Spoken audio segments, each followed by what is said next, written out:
Cinemajaw is sponsored by Overcast, an independent podcast app that embraces the open world of podcasting instead of locking it down. No exclusives, no premium content, no paywalls. Just a great podcast app for everyone. Get it for free in the App Store. And we thank them for their support. Hey, Jawheads. Just a quick heads up, we were having a little too much fun doing the top 10 this year, and we ran a little bit long. We don't want to make this whole show last 2.5 hours, but we also didn't want to remove any of our hot and spicy jawing. So, in this episode, you'll hear us talk about a spoiler-packed review of Spider-Man No Way Home a little bit later on. We decided to split that review off and make it a separate upload. That way, if you don't have a full 2.5 hours before the guests arrive this New Year's Eve, it should be at least a little bit easier to keep track of where you left off. Thanks for listening, guys. Enjoy the show.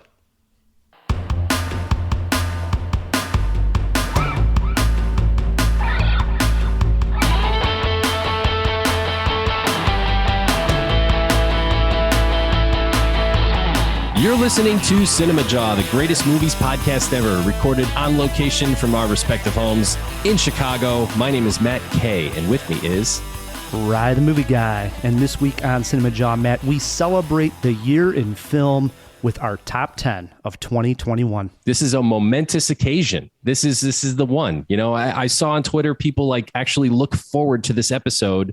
So let's not screw it up, Ryan. I agree. I always actually get a little nervous because this is by far one of our most listened to episode year after year. So I know people tune in for our top 10s.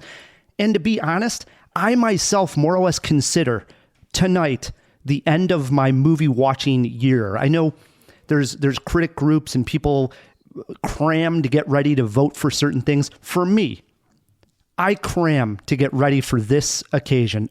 Cinemajaw's top 10. After that, yes, I got to vote in a couple of things, but this is the big one for me. This is the Super Bowl. Yeah, I take notes, to be honest, because I have to vote on awards as well. So any of the ones that are high up on the list that we discussed tonight are going to be ones, if I missed, I'm going to need to watch. For the last 8 years, we have had one guest, and I think we can only have one guest going forward to help us close out the year and give us his top 10 as well. And it's a great guest, isn't it, Matt? I agree. It's a grand tradition. Brian Tallerico is back, editor of RogerEbert.com, among many other accolades. Friend of the show. Can't wait to talk to him. Yes. Also, Matt, just 2 days prior to this recording, a very big movie was had, at least what we saw 2 nights ago, and that was Spider-Man No Way Home. And we decided 2 things here, Jawheads. If you've listened to the past episodes, you already know who's going to win trivia. Every year, Brian Tallerico comes on and he stumps the hell out of Matt. I mean, it's just embarrassing. The only drama every year is, will it be a complete shutout and Brian wins 8-0, or will it end at 7-1? That's the only drama. I don't even think that's true or fair. I know that I'm not saying that Brian doesn't beat me, but I have held my own at least once or twice. Okay, well, I'm going to go back and listen to him. I don't think that's true either, Jawheads. But talking about this and the fact that Spider-Man No Way Home has come out, it's a big movie. We decided no trivia this week. Instead, we are going to do a Spider-Man review at the end of the show. And considering that this comes out Monday after Spider-Man weekend, in which it's probably made 100 to 150 million opening weekend, we are going to do spoilers in our review. We will remind you, Jawheads, that we are in the spoiler lounge, and we will do it at the end of the show, so you can hear our full top 10, and then we are going to do Spider-Man with spoilers. Yes. Isn't that convenient, Jawheads? You see how we did that for you guys? It's going to be fun, too. You really can't talk about Spider-Man No Way Home without doing spoilers, so it had to be done. I agree. We got to get this thing going pretty soon here because our top 10s always go a little long. 2 things to handle before we bring on Brian is, it's Bradley Cooper month here on Cinemajaw. We will give you a fact and a clip at the break, and you will probably hear, my guess is, 1, maybe even 2 films come up in our top 10 that do feature Bradley Cooper. So we're celebrating Bradley Cooper this episode, man. Well done. And we should mention that Phil is maybe going to join us. He moved to Seattle, and there was some kerfuffle with the move, so we're hoping he comes on soon, but otherwise it's the 3 of us. Correct. And lastly, a public service announcement from yours truly, Matt Kay. And this has to do with Spider-Man No Way Home. Matt, there was a very famous scene in Something About Mary where Ben Stiller's character gets advice from someone that he should actually masturbate before he goes out on a date with Cameron Diaz's character. Clean the pipes, yeah. To clean the pipes. And after seeing Spider-Man No Way Home and hearing the hooting and hollering in the theater, I thought, I should come out here and tell all the Marvel fans and the comic book fans. Boy, where is this going?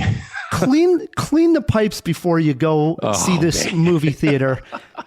Because movie theaters are a clean, respectable place of business. And we don't need any Marvel explosions, premature explosions, because they are going to be so happy with this movie and so excited that I don't think they're going to be able to control themselves. So please, clean the pipes before you go see Spider-Man No Way Home. I wouldn't have put it quite that way, Rye, but I kind of know what you're getting at. And yeah, it's good advice. Disgusting. There's probably a good web fluid joke in there, but I'm going to leave it alone. Yes. All right. Matt, one of the joys of doing Cinemajaw is being able to talk and meet a lot of the film critics in Chicago, and even better, being able to call some of them friends now through the years, and that is the case with our next guest, Brian Tallerico, editor over at RogerEbert.com. You can also find him over at Vulture and various places, and every year doing his top 10 right here on Cinemajaw. Brian Tallerico, welcome back to the Jaw. Hey guys, thanks for having me. I see you got a whiskey rocking. Every year. You feel like every year. Old. I believe my youngest child, who's now 8, has been around for every single one of these. So it's kind of incredible to watch that happen and to watch us all change a little bit over the years. Yeah, it is, man. We're honored, honestly, to have you every year. It's something we look forward to. I know I do. Thank you. Brian, one cool thing that I wanted to highlight that you did this year was an interview with Steve Martin. I believe this was in the LA Times you did this for? Yep, the LA Times, about the 30th anniversary of LA Story, a personal favorite movie and a personal favorite actor and creator, really. We have a habit of coming down on Twitter as being this awful force of evil, and it generally is. But I tweeted my love for LA Story when the 30th anniversary was approaching, and Lionsgate reached out to me and said, "We're not offering this to anybody, but do you want to talk to Steve just to try to cook you two up?" And with no outlet attached or anything. And I thought, you know what? I've never written for the LA Times, but why not shoot LA Times, LA Story 30th anniversary? And they politely said yes, and we made it happen. And you can find it online. It was a wonderful conversation. I had heard he was a little dry and sarcastic, which is not hard to believe, of course, but he was actually really warm and open and took longer than he had to and laughed a lot. And it was just a really good chat. But one of the year's highlights. So one of the career's highlights. Forget it. Yeah. That's awesome, man. That must have been really cool to hang with Steve Martin. Yep. Very Congratulations. Cool. Yeah, absolutely awesome. A highlight for me, and this seriously for the year, was the Chicago Critics Film Festival that went off just a month ago at the Music Box. And seriously, thank you and Steve and everybody, Eric, all the guys that work on that festival. It is so great to see interesting films in a festival setting. And since this pandemic's happened, we really haven't had the chance to do that. We haven't been able to travel to Toronto and Sundance and so forth. And it was a blast to get out to the Music Box and see movies and talk with people afterwards, It's one of the reasons we did it. I mean, we didn't want to wait another 6 months. We didn't want to miss a whole nother year. You know what I mean? We just wanted to, we really felt like we would lose the momentum of what we had been building. And so we decided to do a weekend, and the lineup was maybe our best in terms of bang for the buck every film. And we didn't have to fill a whole week, so that helped a little bit.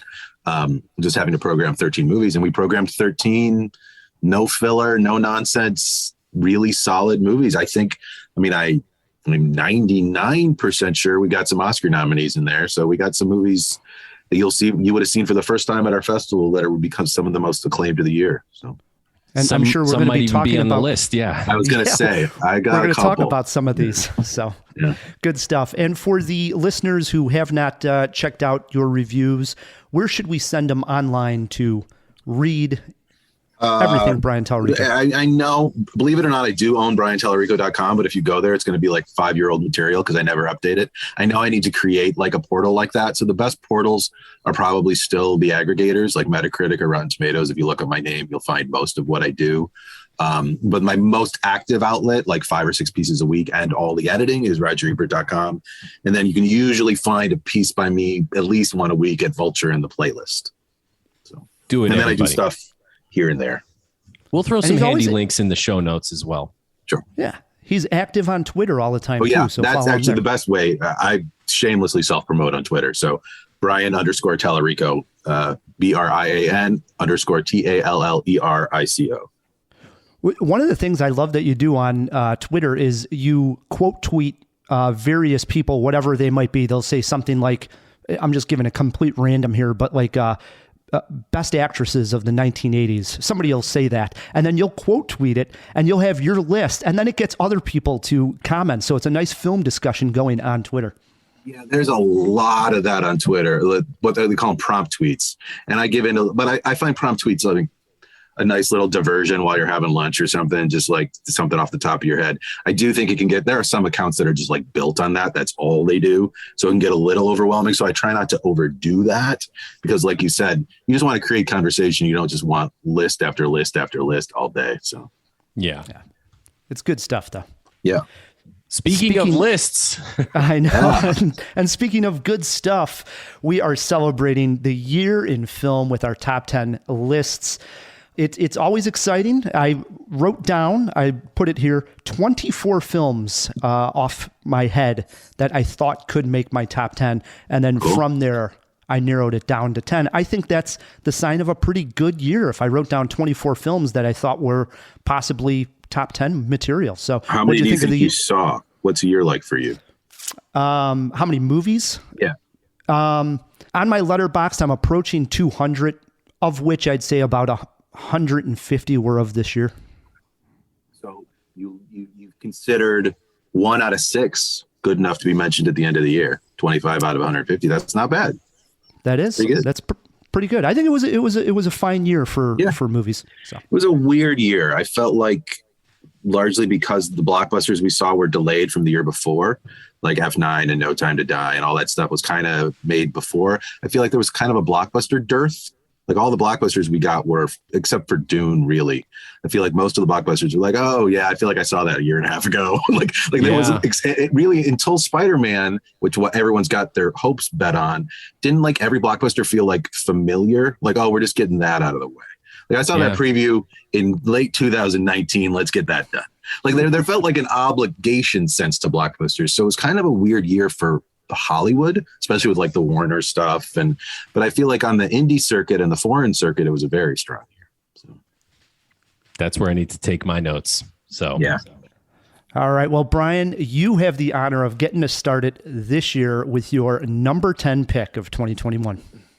Film from the indie circuit, technically, but in a way that was really surprising and refreshing in that nobody saw it coming. It didn't. It's a film that felt like it should have played TIFF and Sundance and South by and should have had all this buzz and buildup, but kind of just dropped, and everyone was like, "Whoa, what is that?"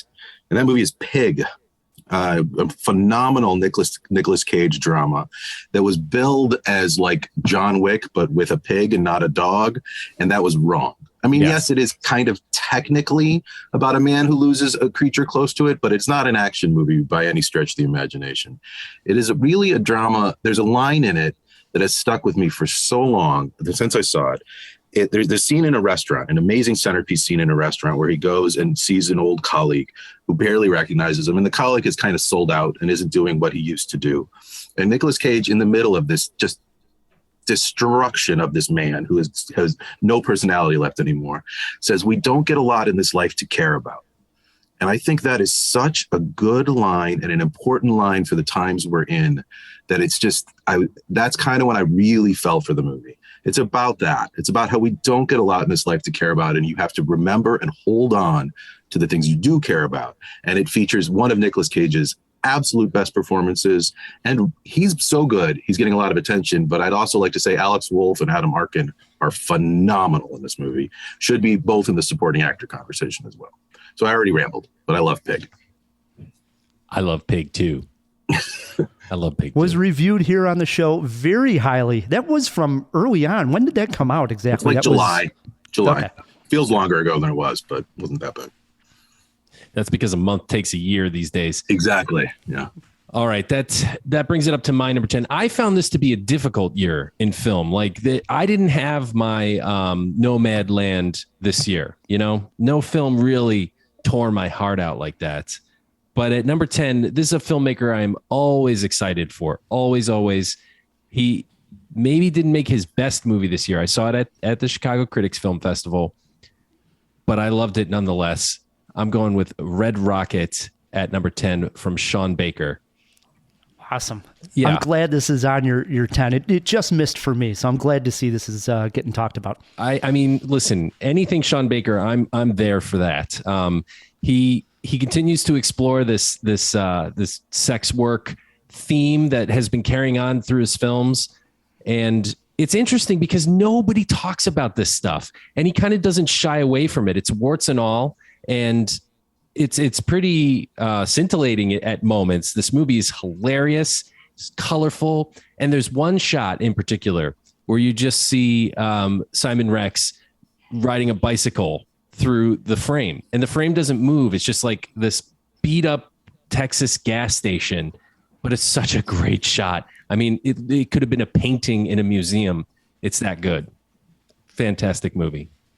Yeah, that was one of the better movie-going experiences of 2021 was the Chicago Critics Film Fest. We've talked, we've had Ryan on from the Music Box. We've talked about it numerous times, what a gem it is in the city. But to be in the Music Box when it's like a full crowd and the movie has a buzz about it, there's just something special about that place. And that night had it, didn't it, Brian? Yeah, no, absolutely. It killed it in that audience. It was a great closing night movie. I mean, the thing about Red Rocket to me, I think the Red Rocket discourse is going to get pretty bad and pretty crazy because of what it's about. Because we can only really watch movies nowadays with people we like. And I don't think we're supposed to like Mikey. I think here's the thing I'll say about Red Rocket and what's going to happen in terms of the conversation. A, we don't have to like every character we see on screen. Depiction is not endorsement. B, the best way to approach Red Rocket is a comedy. It's a broad slapstick comedy, like especially the opening and closing acts. The opening when he first gets there and is trying to get in the house, and the closing act, which is just pure insanity and nakedness and nuts. Like if you start to take it too seriously, nuts. Yeah, exactly. If you start to take it too seriously about grooming a young porn star, you're going to get depressed and not want to watch it. And yes, this kind of stuff does happen, and I'm not saying we shouldn't talk about it, but that's not this movie. This movie is a character study, which I feel, I hate to get on the old man high horse. I feel like we used to allow character studies more, like especially flawed character studies. And I'm hoping people realize that's what this is. We're also in a weird point in time around the conversation about sex, Yes, very much. It's definitely dialed back. This to me felt like a throwback movie to the old sex comedies that we got in the 80s and maybe very early 90s, like an American Pie. You don't see that anymore. It's just not in vogue. Not allowed. It's really not allowed. Like any sex in film is seen as some sort of degrading experience to a certain part of the audience. And again, I'm not here to tell people they have to watch anything or they have to like anything. I would suggest they watch it before they criticize it, generally, most of the time. But I'm not here to say, hey, you need to watch a movie about someone grooming a porn star. But I'm just saying that like maybe it's not exactly what you think it is just because it doesn't align with your world and your tastes and your worldview. And one more thing is that I wanted to highlight is Simon Rex's performance, because I did not think he had it in him. I'm not that familiar with him, and he completely blew me away here. And it's almost one of those roles that coming away out of it, I thought like, I'm not positive anybody else could have played it and did it as well as Simon Rex. Oh, I agree with that. He's a VJ. So his VJ background, I think, played into an understanding of image And I think he knew people like Mikey and might still. So I think that matters. He also had a controversy where it came to light that he had dabbled in porn early in his career. So yeah, there you go. All right. Well, we're going complete opposite side of the spectrum with my number 10 pick. There was definitely a theme in my 10, and that being that a lot of these films, it shows the good of humanity. And I think I needed that this year, and it definitely came through in my number 10 pick. This is a documentary that I caught at the Toronto International Film Festival, virtual this year, and it comes to us from the same team that gave us Free Solo, Jimmy Chin and his wife, Elizabeth. We've had Jimmy on Cinemajaw. The film is entitled The Rescue, and it is about the heroic story of really how the world came together to save 12 boys in Thailand who were part of a soccer team that got trapped in a cave when the cave flooded. And they recreate a lot of the action in the film, which sometimes can feel a little weak in a documentary, but in this case, they are able to convey the dangers of the rescue and also all the intricacies of the rescue very well, so that you can follow along and you actually feel the danger, you feel the tension, and it is such an emotional ride. I literally cried 3 different times in this movie. And it lifted me up. It was like the movie I needed. I needed to feel that, yes, when we come together and work like all these people did, good can happen. And it just is a must-see. I know it's now streaming on Disney+. Can't recommend this one enough. It's called The Rescue. One of my favorite docs. Not my favorite, but one of my favorite docs of the year. You guys see this movie? One? Yeah, I like it a lot. It was a strong year for documentaries.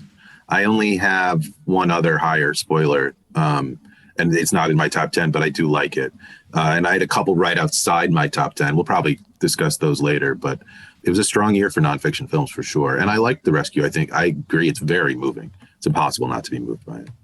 Jimmy Chin is an exciting filmmaker. I'm just kind of in for anything he's got. Yeah, I agree. We did a piece on the site, I hate to shamelessly promote, about how their approach is through empathy, how they're really looking at the people involved more than the events involved. It's a really good piece from one of our far-flung correspondents in Australia, who's an actual climber. So he got interested, who became a climber after Free Solo, believe it or not, which is a little crazy to me because Free Solo kind of makes climbing look nuts. But the point is, he really dug into how these two filmmakers take a humanistic, empathetic approach to major events instead of just recounting the events themselves. Nice. That was my number 10, The Rescue. We're into our 9s. What do we got, Brian? I think that only took about 15 minutes. Everyone's got to strap in here. We're going for the record. I'll try to keep it briefer. My 9 is a more self-promotion. It's a Chicago Critics Film Festival film, a debut film from a maybe not a household name, but almost a household name, in Maggie Gyllenhaal, and the film is The Lost Daughter. It premieres on Netflix in a couple of weeks. It opens theatrical tomorrow. It is a really daring, I would call almost European film in its tone and its structure. Like, there's a whole idea of show, don't tell. Lost Daughter barely shows. It's the kind of film where you kind of have to figure out exactly what it's doing in terms of what it's saying about motherhood. There's no explicit climax or conversation in this movie about what it's about, but you walk away with it haunted by its themes. You walk away with it thinking about what it's saying about parenthood instead of knowing what it's saying about parenthood.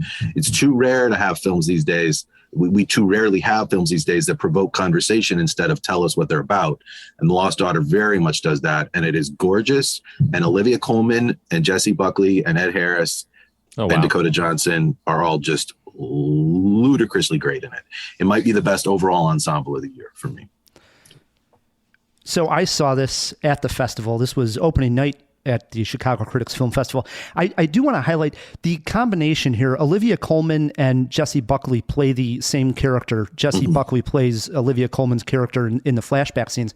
I don't know if there's ever been a better duo, and this might be a future top 5 for us, Matt, acting duos that are playing the same characters in like present day and flashbacks than have ever been as good as this, as Jessie Buckley and Olivia Colman. They both are playing the character so well. It's remarkable. Chicago Critics Association nominated both of them, Coleman for lead and Buckley for supporting. And Coleman will get the Oscar nomination. I'm hoping Buckley sneaks in too. They're both that good and that deserving. Damn, blind spot for me. Got to catch up with that one. Netflix, I believe New Year's Eve. Lately, they've been doing a 2-week theatrical, and the theatrical starts tomorrow, so that would be New Year's Eve. All right, Matt, you're number 9. Yeah. So this very likely is on Ride the Movie Guys list, possibly Brian Tallerico's as well. It's from another filmmaker who's just a absolute, household name, knockout, usually almost every time at bat. Wes Anderson. The film is The French Dispatch. I am floored, Matt. It did not make my top 10. I'm floored that it's on yours. Not in a bad way. 8 years ago, if you had told me Matt Kabinski would be the only one of the three of us to have a Wes Anderson film on his list, I would have told you to shut up. I agree. Oh, I did. Maybe I didn't see all the films you guys saw, but I saw a lot of movies this year. I saw like 100 it's very movies. well liked. It won 2 awards for the Chicago Film Critics Association last night. So I'm sorry. Go ahead. We're interrupting. Our shot led us to interrupt. The whimsy. It took a minute for this one to soak in. But like, here's just an example. At the beginning of the movie, they're showing this magazine, right? And they're in the print room where the magazine is being printed. And you see pages moving across the screen on a conveyor belt, and all the machines are doing their thing. It almost looks like a Rube Goldberg cartoon. It's so well thought out. The shot is so well composed. What happens in the movie is, the black and white stuff got a little annoying to me. But other than that, I mean, Wes Anderson is brilliant. The cast is superb. The stories are hilarious. It's one that you will need to let marinate. But once you do, it's undeniably fun. It's just a great movie. I have said this about every Wes Anderson film. The second time is when it always clicks for me, where it hits and I say, oh my God, it's absolutely brilliant. I rated this about 3 Jaws when we talked about it. And again, we keep going back to the Chicago Critics Film Festival. I was there and I talked to Pat McDonald, the Uber critic, and we somehow got on The French Dispatch. And just talking to him for about 20 minutes, we were having such a laugh about, certain characters that it was going up in my book as I was just discussing the film with him. I walked away from that conversation like, God, I can't wait to watch that film a second time. I just haven't had the chance yet. Yeah. My favorite Wes. I mean, I like it enough. I was really with it for a while and then I wasn't. I feel like it's the kind of film that like that. You can easily get off its track and then lose interest in its kind of sterile diorama approach. And that's true of almost every Wes movie. You have to be with the diorama, or if your attention drags away from it for whatever reason, you might not get you back. And this one kind of lost me mid-second story to a certain degree.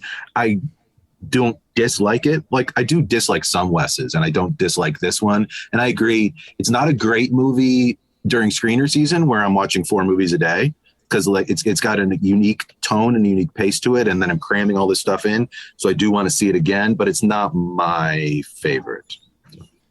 It does have everyone in Hollywood in it, apparently, pretty much. So it's a hard movie to hate. I just didn't love it. That's all I joked when we reviewed it on the show. Remember, Matt? I said it might be easier to list off who's not in the movie than who is. For sure. Be able to do it faster. So, yeah. Matt with a Wes Anderson pick. I love it. My number 9 may come up again on someone's list here.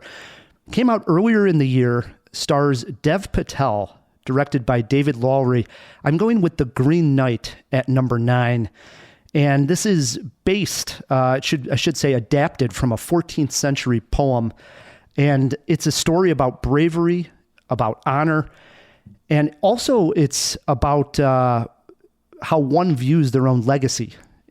And what I loved most about it is that I actually got lost in the film's glow, if you will. And it was, in a way, it almost casted a spell on me. And there are few films that do that. Usually I'm watching a film and I know where it's going, or I'm thinking about where it's going. This is a film that I just wanted to sit and enjoy my time inside The Green Knight.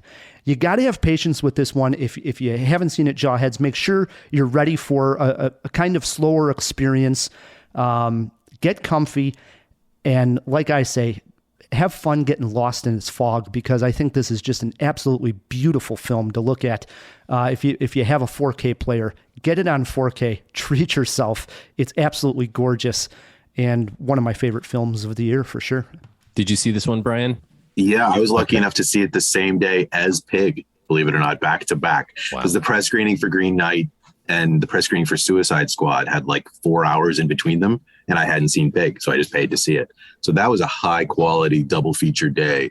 I think David Lowery is one of the best American filmmakers. I think he does not misstep. And And on that note, I wanted to say, Brian, it's amazing what he did for the budget that they really had on The Green Knight. I mean, this comes off as epic storytelling, and it's not probably that big of a budget film. It's more of an independent style film, and yet it feels big. It feels bold. It's technically phenomenal. We nominated it for 7 awards for the Chicago Film Critics Association, a bunch of tech awards, and we nominated it for Best Picture. So I would hope it would build up some steam in the awards, at least for the techs. Like the cinematography and the costume design. Heck, the special effects are better than half of the CGI nonsense that's going to be out there. That's probably going to get nominated. Very practical effects, practical settings, gorgeous use of light. No, I think it's phenomenal. It is. I love there's a shot of these giants walking by Dev Patel, and it was just one of those moments. Like, if I'm thinking of the year in film in as far as shots go, that's one of those moments where these giants just walked by. That's like, wow, that is something. It's just something. And also an example, like I said about Lost Daughter, a show don't tell, open to conversation. What the heck does that giant scene mean? What the heck does any of it mean? Like, I mean, it's about masculinity and courage and legacy, but never explicitly. It's about themes that you can discuss and unpack on your own. And to be honest, guys, and all you listeners, those are the movies that we return to and that we talk about. The ones that don't explicitly state their themes, the ones that we have to unpack 5, 10, 20 years down the road. So. Well said. I agree. All right, into our 8s. My 8. Oh, this is going to be a habit that I'm going to have on this list this year. Several of my films haven't come out yet, which might sound weird, but critics groups get screener packages at the end of the year, and things get little qualifying runs for Oscars. And so what'll often happen is a film will get critics awards or be assessed by the critical organizations, but then not be released for a couple months. And I've got several of those on my list this year. So it's kind of almost like a sneak preview for things that you'll be able to see in theaters. I don't believe this actually comes out to theaters until February. And that is Joachim Trier's The Worst Person in the World, a wonderful film about that's divided into 12 chapters about a woman. What's it about? It's 4 years of her life. It's about relationships. It's about identity. It's about that time where we're trying to figure out who we are, both in ourselves and with other people. Calling it a relationship drama is accurate, but feels a little reductive. There's more to it than that. It's got like echoes of Linklater in its conversational stuff, but it's also got echoes of Jean-Pierre Jeunet and some really weird, wonderful, surreal beats. It's romantic without being overly sentimental. It's funny. It's moving. It contains an incredible lead performance from what I hope is a future star. Keep an eye out for it. It's called The Worst Person in the World. And who was the filmmaker? Joachim Trier. He did Reprise, Thelma, Oslo, August 31st, Norwegian. Wonderful. Okay. Nice. Yes, I've seen this one, crammed it in at the end of the year with the screener, and yes, wonderful film. Love. I don't want to spoil too much, but there's a wonderful moment where the lead character meets another guy, and they have this just amazing night together. And I love those kind of moments because it sort of makes you. Everybody's had those moments where you meet someone that is just so special you can't stop talking to them for hours and hours and hours. And that moment in the film was just an absolute joy. So. It's divided into a prologue, 12 chapters, and an epilogue, and it says that on the screen, and it shows you the chapter titles. And I'd say at least 6 of those chapters could be standalone short films and be masterful on their own. It is this wonderful collection of events in a life. I adore it. I think it's wonderful. Wow. Good pick at number 8, Matt. Can you follow it up? What do you got there? I don't know. I think so. Here we go. I'm pulling out the big guns. I'm pulling out the James guns. I'm pulling out the Suicide Squad. Oh, wow. I thought you meant Bond at first, and I was going to have to go. Okay, sorry. Go ahead. No, not James Bond. James Gunn. Wow. How do you take a crapper like Suicide Squad and turn it into a gem. You know, he literally polished the turd and gave us a Suicide Squad movie that was just absolutely bonkers. It was like more like James Gunn's early stuff, you know, the trauma stuff, and you know, Slither is fair comparison, but really the trauma stuff, it was shockingly gory, shocking. Mm-hmm. I went to a superhero movie expecting it's going to be violent and stuff, but wow, was I taken aback by just how far he went for it. And I loved it. I love splattercore, splat stick comedy, this stuff like Peter Jackson cut his teeth on. Right. We don't see that anymore. To see that on the big screen with such a huge budget and famous characters and famous actors portraying them felt like validation to a horror kid like me, you know, and Rye the movie guy, for all the crap he gives me, doesn't even understand. He doesn't know what trauma is. I introduced him to Lloyd Kaufman. Yes. No. I introduced him to Lloyd Kaufman at C2E2. And he's like, does he love who to the talk hell about is this? Lloyd Kaufman? So, you know, he's in Suicide Squad, right? Lloyd Kaufman. Oh yeah. I pointed him out to Ryan. So, anyway, it was great. Yeah. Matt, I mentioned I wrote down 24 movies that had the possibility of making my 10. This was one of the 24. So I enjoyed it thoroughly as well. And I thought I liked it more than most people. I'm impressed. But, yeah, I loved it. I loved it as well. So nice pick. My number 8, another feel-good movie. This one, maybe a little sappy. Maybe it's a little too sappy for everybody to put on their top 10, but it has a couple of wonderful performances in there. Might be on Matt's list because I know we talked about this one highly. It's an Apple TV movie. It is entitled Coda. Mm-hmm. And the story follows Ruby, who is a young girl and is the only hearing member in her family. Her mom, her dad, and her brother all are deaf. And she is assisting the family business, which is fishing. So they go out on these fishing boats, and she helps with a lot of the business transactions and stuff that people need to tell the dad and the brother on exactly what needs to be filled out or something to do. And she's able to communicate much easier and express what needs to be done. At one point, she goes and actually tries out for the school choir. And that's when things change. She meets a teacher named Mr. V, who gives just a wonderful performance. We love to see teachers have an influence over our young students like this. And it works wonders here. And she wants to follow this dream of singing, and you can see where this gets a little sappy and the tears start to come. She wants to sing, and her family can never hear her talent because they are deaf. And it has just a couple of extremely moving scenes of her singing with her family in the audience. I was moved to tears when everybody was enjoying her singing and seeing her parents look around in the crowd. One of the highlights of 2021 for me, but I don't have the actor's name. I'm sure Brian knows who plays her dad in the film. Right, Kotsur, yes. Kotsur. He's excellent. I mean, he's absolutely phenomenal. Oh, yeah. Marley Matlin is phenomenal. I'm expecting 100%. An Oscar nomination, at least maybe a win for It's interesting that he's been the one to take hold. I thought it would be Marley, especially with the big scene in the bedroom, the big I always loved you scene, which she absolutely nails. But then, of course, Troy has one after that on the truck.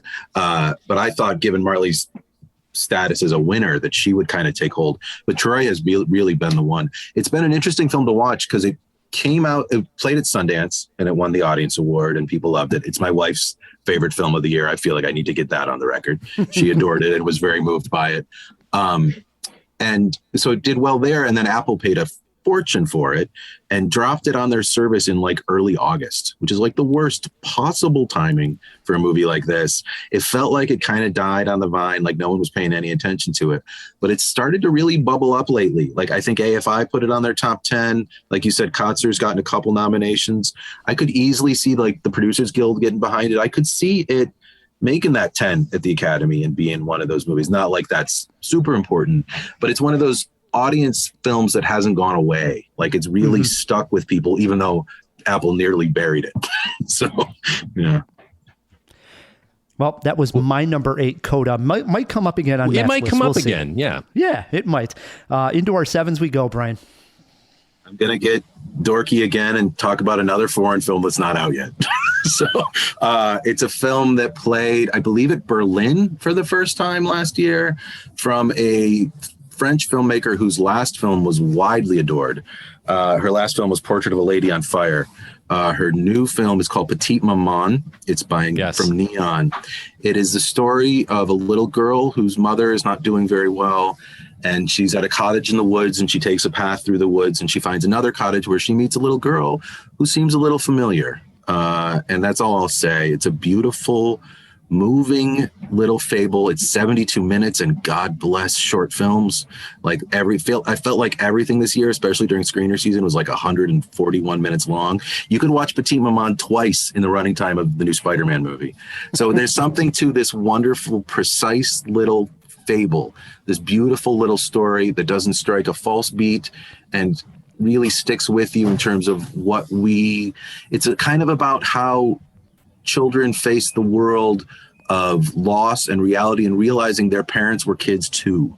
I think that's what it's about, and it's really beautiful. It's my number 11. Yep, okay. My number 11, Brian. I absolutely loved it, and I don't want to spoil the joy of the discovery of the film. We'll leave that for the jawheads. But right. For me, when you do start to discover what's going on, from that point on, I was almost an emotional wreck the rest of the movie. And you're right, it's only 72 minutes, but I probably had tears in my eyes for the last maybe 35 minutes. Right. It was quite incredible. Is this uplifting or a tearjerker? I'd say ultimately uplifting. I agree. Because, like I said, it's a coming of age thing in its own weird way. Because it's about when we kind of understand those events that make us understand the world a little differently, a little better. It's really a beautiful movie. It really is. Good pick at number 7, Matt. All right. My number 7 is a movie. I think this is probably going to be the one that you guys give me the most crap for, because I don't know if this movie was exactly well received, but I enjoyed it quite a bit. And for my money, it has one of Matt Damon's best performances. True transformation. I'm going with Stillwater at number 7. I just enjoyed this movie. I liked it. And I don't know why it missed. It was funny. It was sad. It had a lot to say. Yes, it's a total bite on the Amanda Knox story. And I understand that there was some controversy. But listen, art reflects life. And that was something that happened. And this is an artistic license on that. And I think that's fair. I think that's totally fair. This wasn't a documentary. So I'm putting all that aside. Matt Damon's performance was great. Who knew he could play that character? This sort of like a rural living Southern American who's a bit of a hick, but really well-meaning, a good person at heart, not the most intelligent guy, but so determined to do what's best for his daughter that he would literally go to the ends of the earth. And oh man, I'm sorry, I'm blanking on Brian. You know the actress's name who played the female lead, not the wife, the daughter, Abigail Breslin. Not Abigail Breslin. No, the girlfriend. Loved both performances. I know you guys probably weren't very high on this one. Not that I hated it. Not that I hated it, Matt. I'd say I'm mixed positive. I think Tom McCarthy, the guy who did Spotlight, wrote and directed it, just to note that. I think he's much better at and more interested in what I would call the makeshift family stuff. I think that stuff is interesting. The unexpected family, the Oklahoma guy and the French woman. I find that stuff more interesting than the thrillery, did she or didn't she do it, especially the twists in the final act. That stuff can all go away as far as I'm concerned. I think that stuff is kind of poorly handled. I also don't think McCarthy helped himself. You say the Knox stuff can be dismissed. He regularly referenced Knox like early on in the press tour, and then she was like, "What the F? Why are you doing this?" Yeah, especially given how the film. He should not have done that. In fact, he should have done the opposite. He should have said, "This is not Amanda Knox's story. I was not inspired by that. Leave her be, because she's dealt with enough shit." So I don't know. I just feel like that was kind of mishandled and kind of hurt the film's reputation overall. Tom McCarthy is a strong craftsman. Like, he knows how to make a good drama. He directs his cast well. I just felt like the writing at times let the performances and what the richer parts of the film were about down. I felt that those parts were necessary for the emotional payoff to be earned. But I do understand what you're saying. Those were not the most interesting parts to me either. Right. The actress's name is Camille Cotton, who played his girlfriend. Breakout performance, in my opinion, but we'll see. I was high on the movie when we reviewed it, Matt, just not something that stuck with me throughout the year. As the months have passed since I've seen the movie, to be honest, I haven't really thought about Stillwater. So when you brought it up, it was sort of a shocker. Well, I expected this reaction, but I enjoyed it. I don't hate it. I've hated films on your top 10 way more, so it's fine. There you go. I might even tonight. You never know. It's all uphill from here. All right. Well, Brian isn't the only one that can go art house on us here. I'm going art house with my number 7 pick. Foreign film, my first of 2 on my list. And this is from a cinema master. His name is probably familiar to just about everyone. It is Pedro Almodovar. And the film is Parallel Mothers, starring his muse, Penelope Cruz. I mean, these two work together. I mean, as good as any actor-director combo probably in the history of cinema, I think. And for maybe my Antonio money, Banderas and him. Sorry, just to throw out another Pedro connection. But anyway, true. For my money, this is my favorite Almodovar since Volver. And he makes a lot of good movies, but I really enjoyed Parallel Mothers. Not out yet. I don't know when this actually comes out. I forgot to write that down in my notes. Do you know, Brian? New York and LA is next week, but I don't know when it'll be the rest of the country. So the story revolves around Penelope Cruz's character, who gets pregnant early on in the film. She goes to the hospital. She's about to have this baby, and she meets another woman in the hospital, much younger, who's also pregnant and going to have a baby around the same time. A friendship is hatched. And again, this hasn't come out. I want to dance around spoilers, but months later, after having the baby, they are reunited because something was revealed. And from there, something else is revealed. It's an Almodovar, so there's almost a thriller aspect to it. A mystery, I guess, is even a better word to use. And this is all done over the backdrop of the recent Spanish Civil War during the Francisco Franco era, where a lot of the Spanish are still debating if they should exhume some of these mass burial sites. And watching the film, there's no doubt the parallel here being that these characters, that Penelope Cruz and this woman, they both have to look back at the past, much like Spain has to look back at the past, and be honest with what has happened. And that's probably the only way that you can healthy go further, into the future. Wonderful film. I absolutely adored it. It's just different than most films being made right now. There's nobody that makes a movie quite like Pedro. I don't know if you guys have seen this one. Brian, you're causing me physical pain by the movie. I like this. Physical pain. Nope, not for the reason you think. Oh. If I had to name maybe the best filmmaker in the world, I might say Pedro Almodovar. It screened once after my festival and then once when I had a migraine, and Sony would not give me a link. I have not seen it. They would not provide any way for me to see it. And anyone in our association, did you guys get it for your association? No, I went to one of the screenings. Yeah, there was 2 screenings in Chicago. There were probably like 45 in New York. I'm going to get on my soapbox for a minute. And and hopefully someone at Sony listens to this, especially the people I know at that company, who I decided not to cause too much of a stink with. But I said, I'm the biggest Pedro fan in the world. I'd like to be able to see this for my top 10, for my voting. And they were basically like, tough S. Wow. So I have not seen it, and I am mad about it. What I was mad about was I went to the screening and I was anticipating like it being packed with all the critics, and there weren't that many people in the screening. I think was it the one right after my fest? Because we were all exhausted. I think it screened like the Monday after my festival, and then once before that, and I think that's the one where I had the migraine.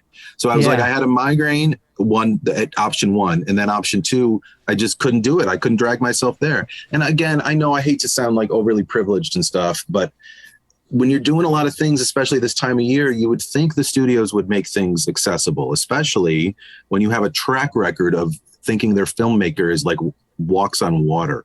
Like, I'm a little stunned and amazed that nothing could be done to let me see this film, but I tried. And honestly, I can't really think of another situation like this recently where the studio was basically just like, nah. That is really odd, you know? Yeah, what are you going to do? I don't Well, know. it's my number 7 on the year, so you got something really to look forward to here, Trust Brian. me, when the you do minute see I can see it, I'm going to. I'm a little worried about variants, so I'm not sure I'll run out. But the minute I can safely see it, I'm going to. All right, my number 7, Parallel Mothers. Do check it out, Jawheads.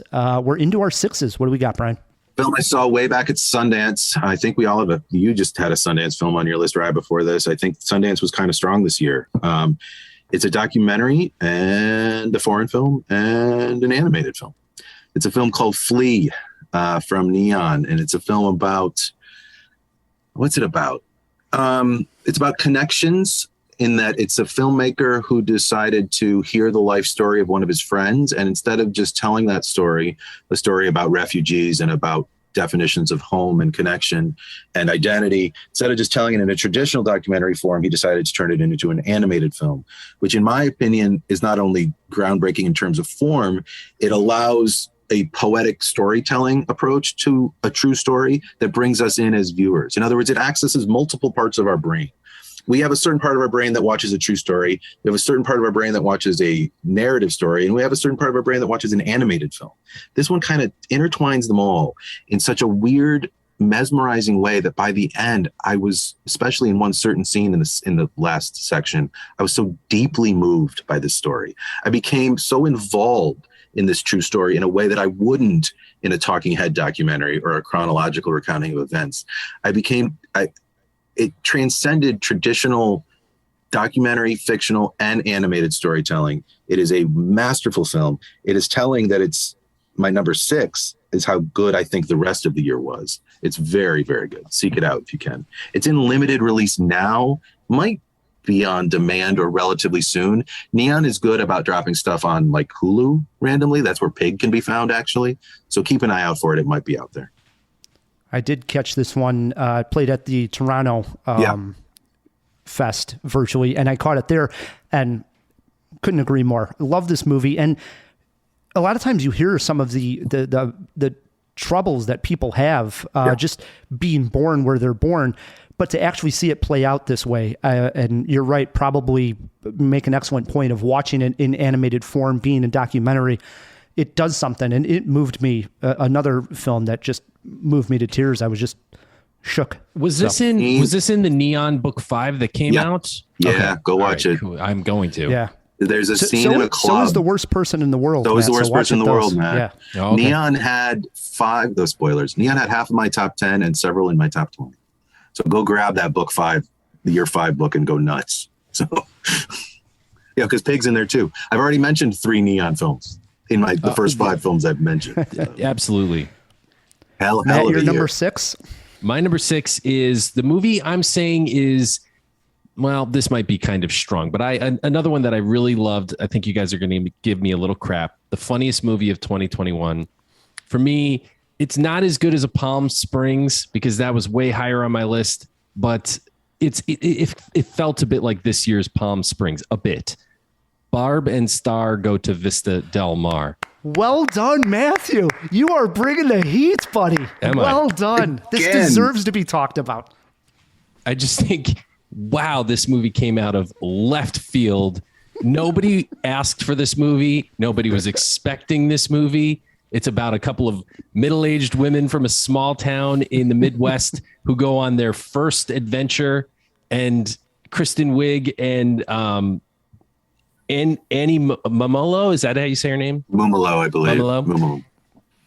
Great together. The chemistry, it reminds you of like an Aykroyd and Belushi, or like a Spade and Farley. I just think that they had that comedic chemistry. Well, they're best friends, and they've written together forever. They wrote Bridesmaids together. Like they've known each other for their entire lives. So. Yeah, I loved this movie. Hilarious, worth rewatching. There's some really ridiculous, like farcical moments that are just kind of so bizarre they'll make you rewind. You know what's funny, Matt, is when we reviewed it on the show, we talked about how funny it was that Morgan Freeman voiced the crab. And then I come to find out that it wasn't even Morgan Freeman. It's somebody imitating Morgan Freeman.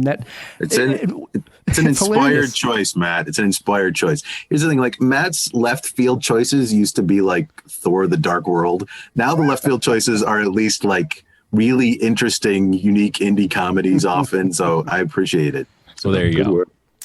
All right. Well, this one is going to be my controversial pick. It is the only movie that I went to the movie theater twice to see. Last time, just last year, I talked about how much I love an event film, and I had Tenet on my top 10.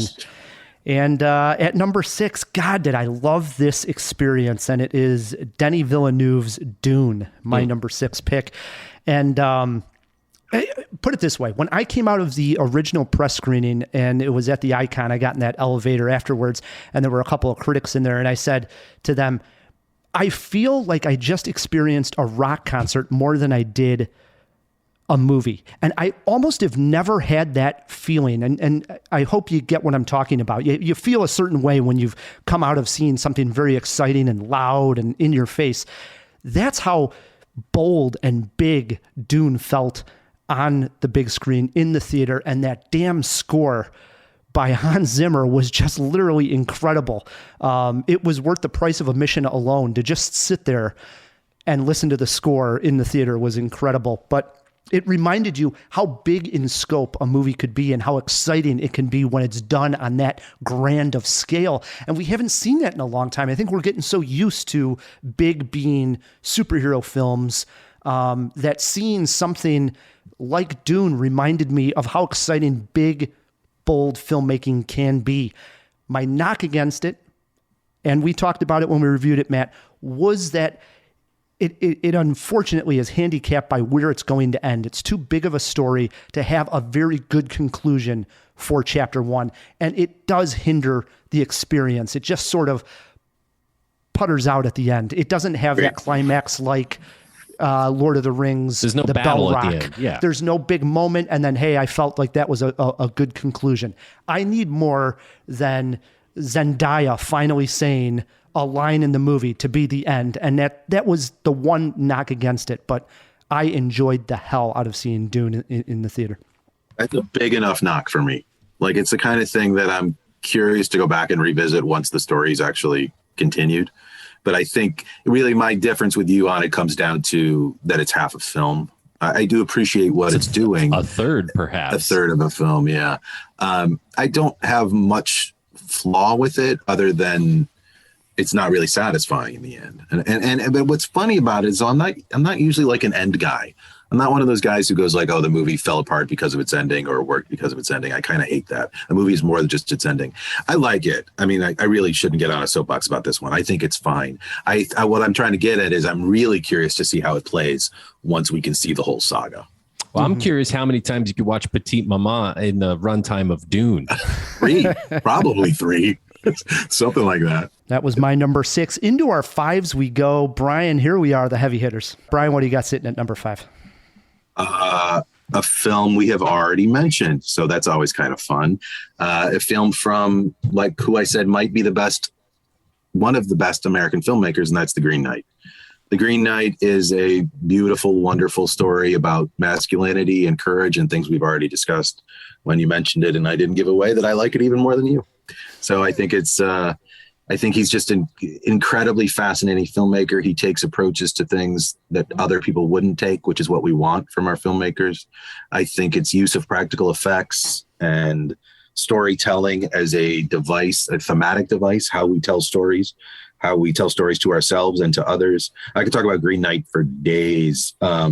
It's one of my better received reviews. So I would just, again, shameless self-promotion. Go to RogerEbert.com and search it up and you'll find my 4-star rave. All right. My number 5 has also been discussed. It is Pig. Nicolas Cage. Holy crap. Has he not? He's entering the 3rd phase of his career, right? Maybe even the 4th or 5th. I don't know where we are with Nicolas Cage at this point. He's such a fascinating actor who's gone from high heights to low lows and then back again.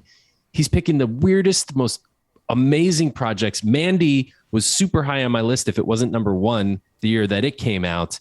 And Pig, again, I'm just at this point really looking forward to his next movie where he plays a version of himself. Yep. What is it called? The Crushing Weight of I forget what it is. Unbearable Weight of Massive Talent. Yeah, that looks great. Nick Cage, super high on him right now. He's phenomenal in Pig. Brings it over to my number 5. I might have to keep this one short because I'm positive. I would be floored if it wasn't on Brian's top 10 list. My number 5, you talked, Brian, about not being able to see Parallel Mothers. It seemed like the universe was working against me to see this movie. There were 2 press screenings, couldn't make either. It finally played 70 millimeter at the Music Box on a Saturday night. I had a wedding in Indianapolis. I thought, oh my God, I'm not going to be able to see this movie before my top 10. And then I was saved.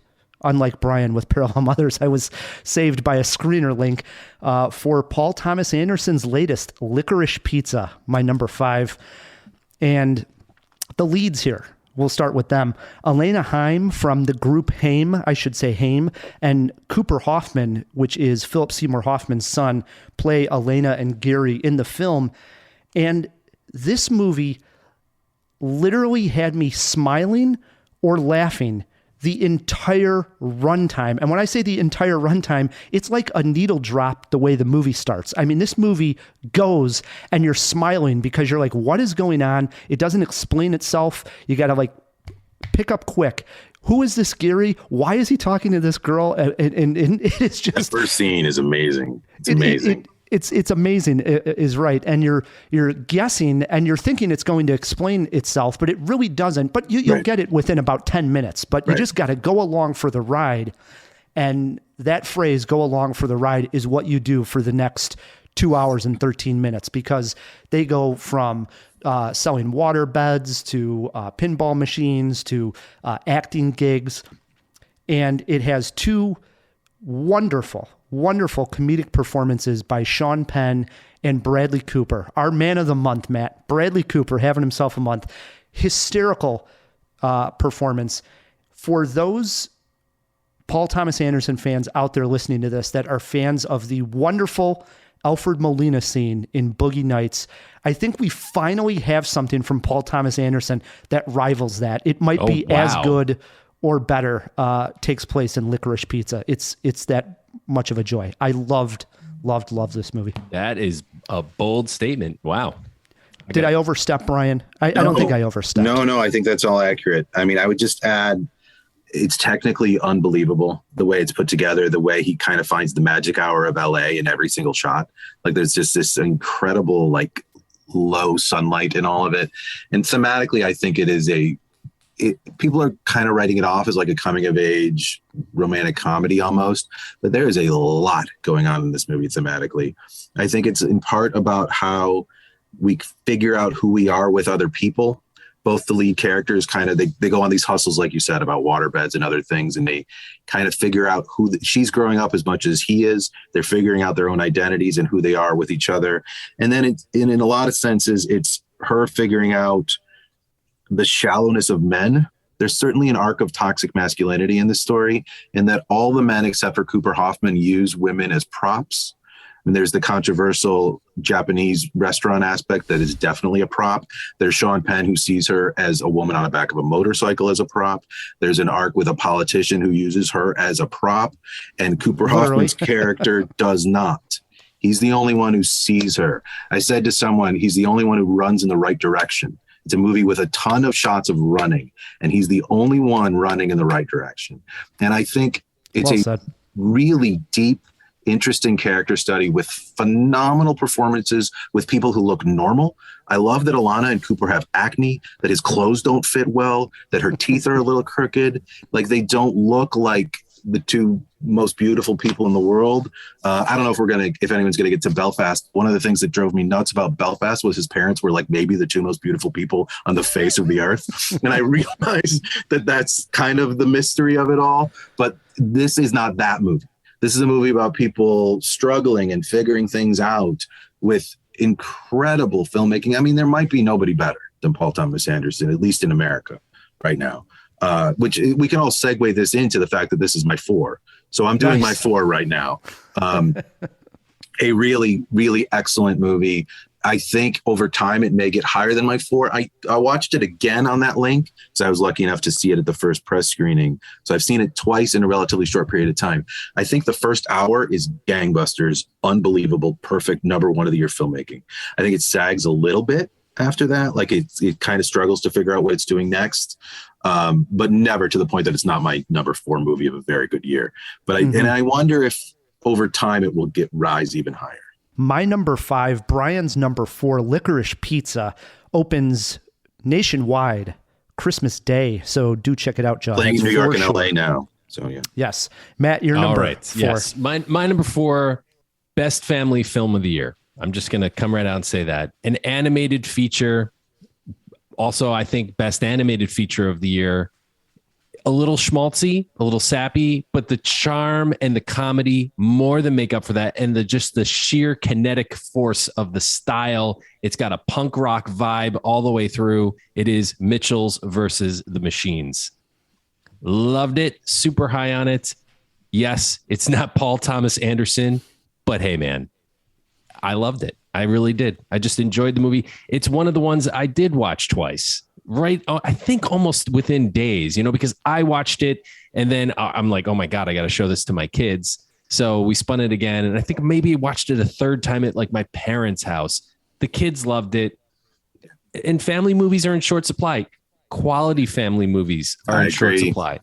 So here's one. Someone with 3 kids, I fully agree. I just watched Ron's Gone Wrong tonight, which is basically the cheapo version of Mitchell's versus the Machines. Right. Any good? No, it's basically the same damn story. And no, yeah, I agree. Mitchell's is delightful. Mitchell's is maybe the biggest surprise of the year because it was a Sony film called Disconnected at one point. I don't know if it was supposed to come out last year and they changed the title and dumped it off to Netflix, which is usually not a good sign. So I walked into that press link being like, oh, this is not going to work. And you're right. It's a I'm not sure what language like this I can use, but someone once said, I believe about a Wes Anderson, a friend of mine once said, you kind of have to be an asshole not to like that movie. I think that's true about Mitchell's versus Machines. I agree. Yep. It is funny because the fanfare leading into it, like you just mentioned, it was dumped onto Netflix. The backstory, I should say, pull the curtain back here, is I usually will tell Matt and the crew, like, hey, these are the movies we're looking forward to review. This was not on our radar. I happened to just watch it on a Friday night. I was like, I'll see what this is. And I texted Matt right when it was done. And I was like, dude, watch this movie on Netflix. We're talking about it next week on Cinemajaw. Came out of nowhere. Yeah, it really did. It's because of that dump strategy. It was like an April dump from a studio to Netflix. Again, not usually a sign of quality. I think maybe someone didn't know what they had. Although it did incredibly well critically and on Netflix, and will get an Oscar nomination, and I would say it could win, but Disney usually takes these things. So, but it'll compete. So. It'll compete for sure. Brings it to my number 4, and we're celebrating Bradley Cooper, so why not pour on more Bradley Cooper? Yes, he has another big movie out this month, and I adored this movie and never saw the original. It is a remake. Directed by another master of cinema, Guillermo del Toro. My number 4 pick of the year is Nightmare Alley. Brian, on your list, am I stealing your number 1? You're not. It's not on my top 10. We can go ahead. All right. Well, I had talked about how much I loved Pedro's film and said it was his best since Volver. I'll go with Del Toro. I think this is his best since Pan's Labyrinth. Bradley Cooper, Matt, you might not even know the story that well. We didn't review this one on Jaw. Matt, you need to see this movie. This is a Matt movie. I've been told by many people. But anyway, go ahead. Bradley Cooper plays a guy who ends up getting into a traveling circus. This is in New York's 1940s.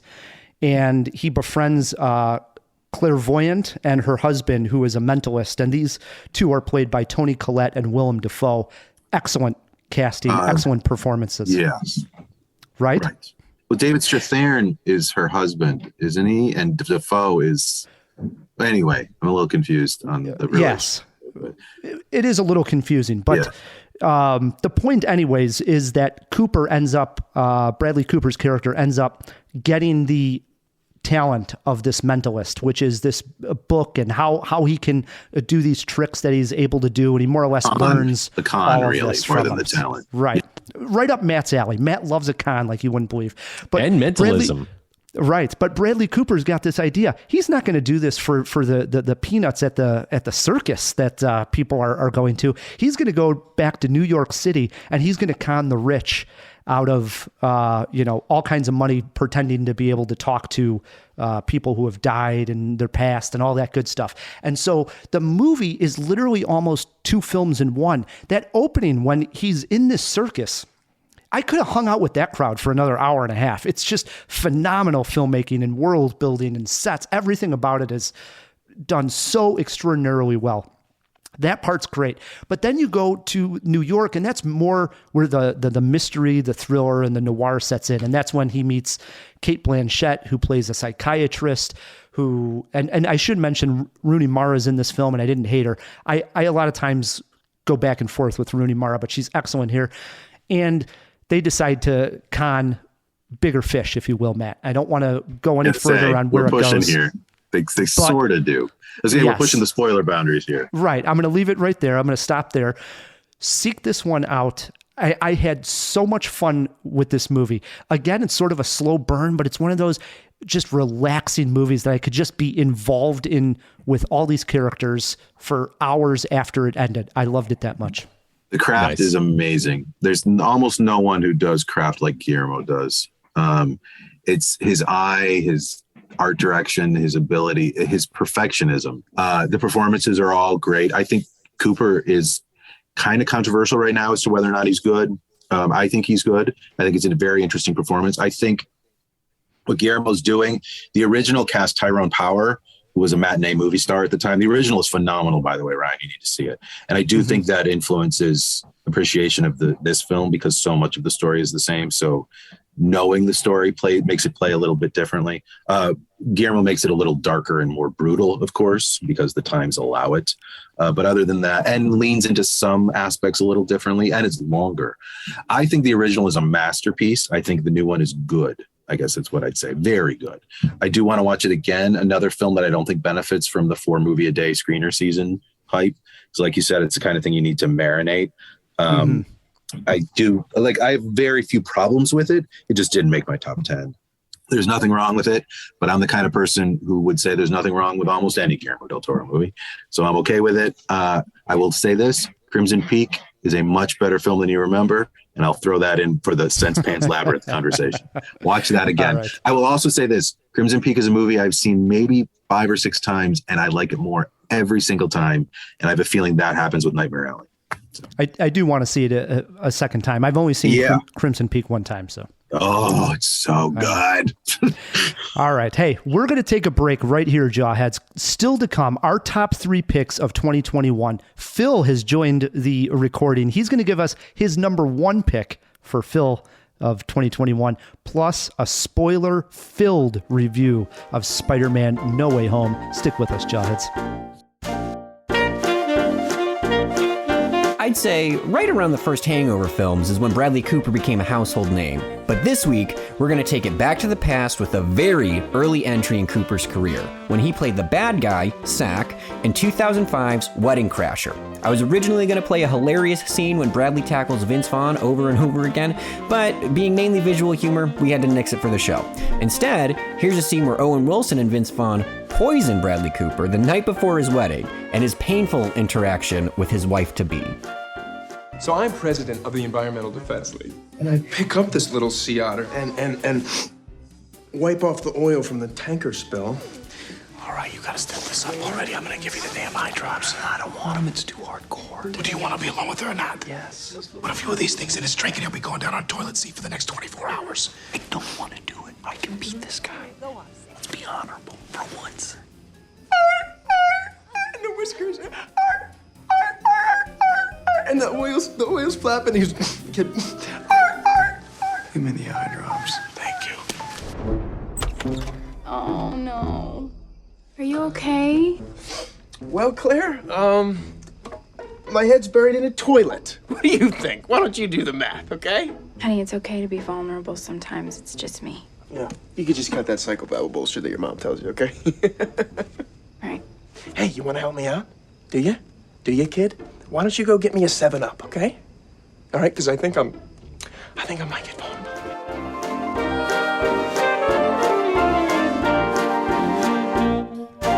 And we are back on Cinemajaw, hanging out with Brian Tallerico, editor over at RogerEbert.com. Get over there, check out his reviews, and support the site. Always great seeing that the site actually promotes all of the critics that write for you guys. You guys each do top 10s. I like that. So do check it out, Jawheads. We are almost there. These are our heavy hitters. We are counting down the top 10 picks of 2021. Into our threes we go. Brian, what do you got sitting there? I feel like I don't do this most years with you guys, but the guy who kind of has been obscure already with Flea and Worst Person in the World is going to get even more obscure for a couple here. This is from another filmmaker that a lot of people would call a master, a Thai filmmaker named Apichatpong Weerasethakul. His newest film is called Memoria. He did films called Cemetery of Splendor. Memoria is also in the Neon Book there, Matt. So the Neon Book continues. Memoria is his first English language film, although it's barely a language film. It's mostly silent. Tilda Swinton stars, the wonderful, yes. always great Tilda Swinton, as a woman who, oh God, how do you describe Memoria? She starts hearing a sound, usually at night when she's trying to sleep, like this dull thud of a sound, and he wakes her up and she's not sure what it is, and it's clearly in her head and she can't figure out why it's there, and it sends her on a journey to try to track it down and figure out why it's there. And that's the simplest way to put it. But he does not make films that are easily, don't expect like conclusions. He makes films that are designed to almost put you in a trance. He's said that it's fine if you fall asleep during this film, and I will say this, it's a film that allowed me to kind of leave the world we're in a way that was completely different than anything I've seen this year. And that's why it's one of the reasons it's so high on my list. I talked to someone during the CFCA ceremony last night who absolutely hated it. And I said, it is never a film that I would argue with someone about. You're either on its wavelength or you're not. You're either hearing the sound along with Tilda or you're not. And I think its director would agree with that. It's a film that you either fall under its spell and go with it, or you don't. And I fell completely for this movie that's kind of about a way of reworking the way we watch movies. An interesting piece of trivia about it is it's not going to have a physical release. It's going to be a roadshow movie. It is only going to have prints that go to art houses around the country. Neon's already planning years of showings of the film, and like it'll go to Ann Arbor, it'll go to New York. It will not have a physical release. So that Neon Book you have there, Matt and Rye, that has a physical DVD in it, actually is very valuable already, because it's not going to happen. They said they will not release it at home or in streaming. And I will say this, when I did watch it on DVD and it's still ranked this highly, I made sure to put the phone away, turn the lights off. It is not a film that will work with distractions at all. Like, any distraction will break the spell of it. You need to give yourself over to it completely. And I firmly believe and wish we had more movies like that. So, truth be told, last night was my last free night to watch a movie before the top 10. And my choices that I had in front of me were this movie or The Tragedy of Macbeth. Yeah. And I chose The Tragedy of Macbeth. A decent and it movie. didn't make my top 10. Yeah. Nothing wrong with it. It's not a top 10er, though. Right. Wish I would have saw Brian's number 3 Well, pick. watch it while you can, because you can and most people can't. Again, I feel like I've been promoting myself more than most years. My full review for this is going to post on Friday, the 24th, Christmas Eve. I am going to watch it and read Brian's review, and I look forward to it. Yeah. Great pick. Confession, I often go and read your reviews, Brian, after I see a movie. It helps me digest. Matt, your 3. My 3 is, I guess, artsy. You were talking earlier about Hans Zimmer, Ryan, but the best score of the year goes to Johnny Greenwood. It is literally a character in the film, the most beautiful film of the year. I think it contains the best actress Oscar winner of the year, and it is Spencer.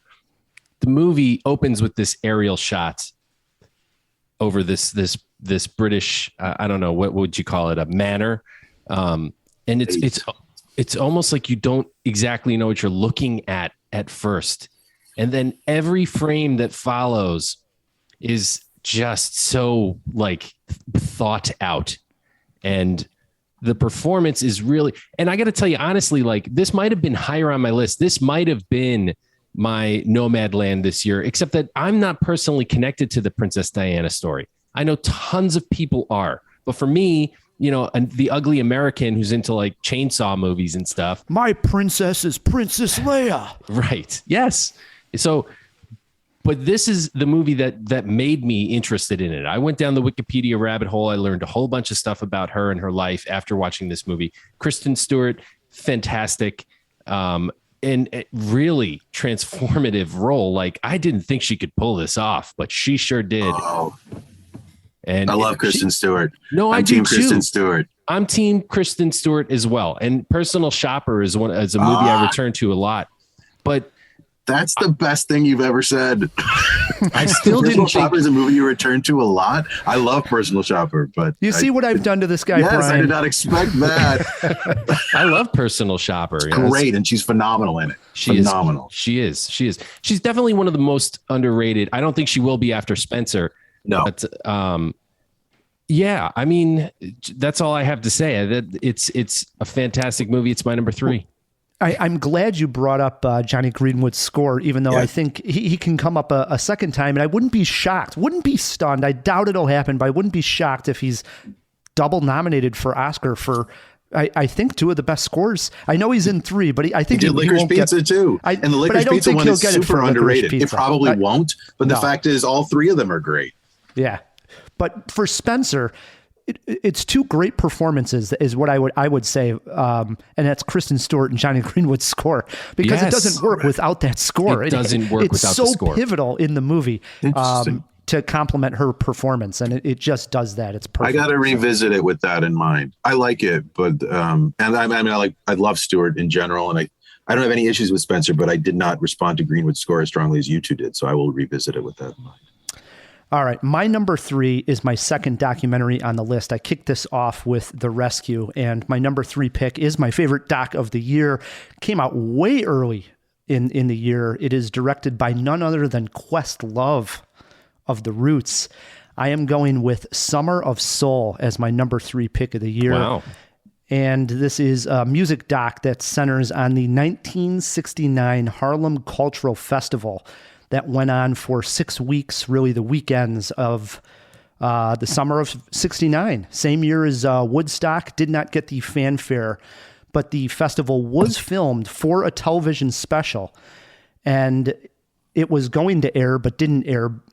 Needless to say, they recorded roughly 40 hours of video that actually ended up sitting in a basement for about 50 years until they were discovered. And then this project began to come to life, and Questlove directs this thing. And what we see in the film is just a beautiful congregation of people who have gathered to celebrate Black culture and just to show off, how beautiful humanity can be in moments like this. There is something so pure of feeling of watching this movie. It reminds you of what music can do to the soul, number one.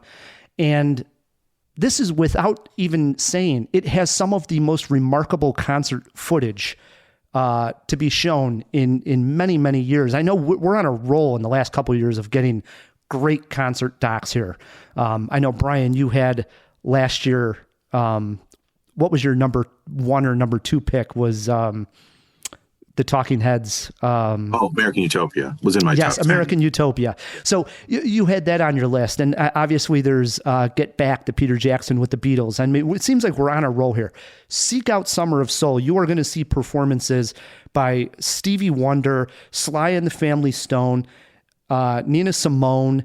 It is absolutely incredible. And when this song comes on, Young, Gifted, and Black, one of the moments of 2021 for me, by far, one of the most moving moments. I dug this entire thing. And I think when I watched it, correct me if I'm wrong, this probably was still in quarantine in the beginning of the year, Sundance. right, Brian? You saw it at Sundance. Oh, it was Sundance okay. the opening night.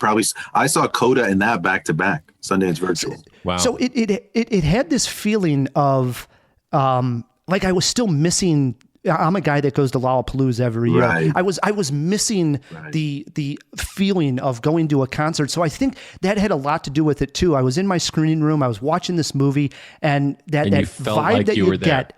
Yes, that vibe you get and love you get from being at a music festival, you will get with the Summer of Soul. You got to seek this one out. I love it, man. There's Nice. one aspect I'll add that it's in my runner-ups. One aspect that you didn't mention, which I think is that Questlove is not afraid to kind of subtly ask why we didn't see this footage earlier. Like, in other words, why have we seen Woodstock footage every day, every year for the last 50 years, but the Harlem Festival that had all these incredible performances buried in a basement for the last 5 decades? Although there's some controversy around that. Apparently some of the footage was available. But leaving that aside, what I'm getting at is that he's an incredible filmmaker right out of the gate in terms of kind of embedding some social racial commentary into his concert footage and the way he structures it, in terms of talking about what was important to us in 1969 and why we should have paid more attention then and for the last 50 years, and we should pay attention now. We should listen to Young, Gifted, and Black and Nina Simone and Stevie Wonder and all these people, and we should have been listening before 2021. There's a moment in this film, and people who listen to Jaw every week and my friends know I'm a huge NASA fan. I love the moon landing. I've Whitey studied on the moon. it. Right. And the only time that I know Whitey on the Moon is from the Howard Stern show, because they used to play this song. and I would laugh all the time. That's and an chuckle. important part of this movie. But it is an important part of this movie. They go around asking people, I mean, this was happening. This cultural event was going on while man was landing on the moon. And the answers that you get from the people really matter. I mean, it shows the divide that we have in the country and what's important to certain people. And we have to look at that and I think see that, and then we can embrace our differences. It's a way of coming together to see what other people hold history importance. is told, how history is told and how narratives are crafted. And the fact that he could have literally just grabbed that footage out of that basement or off YouTube or wherever he got it and shown it, because it's great footage, but he was more ambitious than that. He wanted to really get at what we're talking about in terms of but without overplaying it, get at why we haven't seen this before and why we didn't see it then. And we all know why, but he kind of plays with it and reminds us that, think about, so this has been in a basement for 50 years. What else is sitting in a basement in Cleveland that we haven't seen? That's the question I walked away from Summer of Soul with. This exists there. What other great cultural moments have been lost because we didn't take other races seriously enough to appreciate their art? Yep. Home video of Matt opening up his Nintendo Entertainment System as a kid. Yeah, I was thinking about another documentary. Summer of Matt. When you guys were talking, honestly, I was thinking about the movie A Band Called Death, which was really important for That's a for good me. movie. It's a great movie, and there's this band that predates the Dead Kennedys and the MC5 that you could even make an argument started punk, and they were a black band from Detroit during Motown. Yep. So That's a similar theme there. Well, it's a similar thing, right? We forget how much the narratives are written for us. Like, we think music history is all just talent and organic, but it's not. Like, there are elements that come into it that we need to be reminded of. Do check out Summer of Soul. It's streaming right now, I believe, on Hulu. Yeah. I believe I'm right on that. Check it out, Yes. Jawheads. I highly, highly recommend. My number 3. We're into our 2s, guys. What do we got, Brian? I'm going obscure again, and I'm going obscure and foreign, and a movie that's not out, from one of the best living filmmakers, Oscar Farhadi, who directed A Separation, has a new film called A Hero. It is a masterful study it's a character study about a man who's in a debtor's prison in Iran. Basically, in that part of the world, if you owe money, they can put you in jail until you can either pay the money. It's a gross practice. In other words, it basically is imprisoning poor people. But that's only a part of this story. The main part of it, but it's a part of it. It's a commentary on that. But the main part of it is he's allowed out for certain amounts of time, and he finds some money and he returns the money, and he's proclaimed a hero for returning the money. And then it gets a little gray in terms of whether or not he's an actual hero, his other issues. Some people come forward and say, well, he owes me money, or he did X, Y, Z. Why is he a hero? And it's Farhadi examining how we place people on pedestals, how we define the word hero, how we consider ourselves heroic or not, what is an unselfish act.